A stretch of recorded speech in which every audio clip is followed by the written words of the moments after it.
dahil holiday dito sa atin, minabuti ng maraming mamimili na mag-Christmas shopping na sa Divisoria sa Maynila. Isa sa mga patok na bilihin, Christmas lights. Pero paalala po ng mga otoridad, tiyakin ninyo ang kalidad ng mga binibili para iwas peligro.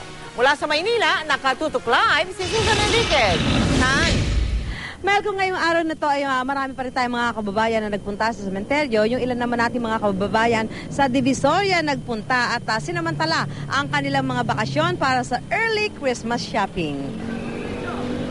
Maluwag ang kalsada sa ilang bahagi ng Divisoria. May ilang nagtitinda sa sidewalk gaya ng mga damit at pagkain. Pero pagpasok sa mga mall, siksikan na rin ng mga tao. Karamihan, namimili na ng Christmas decorations gaya ng Christmas tree, Christmas lights at iba pang pan-display. Ito na raw kasi ang mas magandang pagkakataon habang ang iba ay abala pa sa sementeryo. I thought it's less people, but it's not. Yeah, I like it on the weekdays instead of on the weekends. Mas kukunti pa ang tao, saka early Christmas shopping.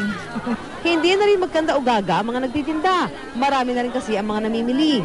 Dinudumog na po kami ngayong November kasi nga po, mura pa lang po kami. Konti lang ang tao ngayon. Marami din eh. Mas kukunti kasi sabi po nila mas marami pa po bukas. Dinarayo ang Divisoria dahil bukod sa mas mura, makakatawad ka pa. Murang-mura ang Christmas tree, may 500 piso. Ang pinakamahal, 7,000 piso. Ang mga Christmas lights, 180 pesos ang 100 pieces ng LED bulb. 100 piso ang karaniwang presyo ng garland. At ang lahat ng ito, pwedeng tawaran. Para makamura. Kasi pag yung Christmas time na magulo. Kasi mura lang, saka hindi masikip. Pero paalala pa rin ng DTI, lalo na sa mga bibili ng Christmas lights, siguraduhin meron itong ICC mark o yung palatandaan na pumasa ito sa safety standards.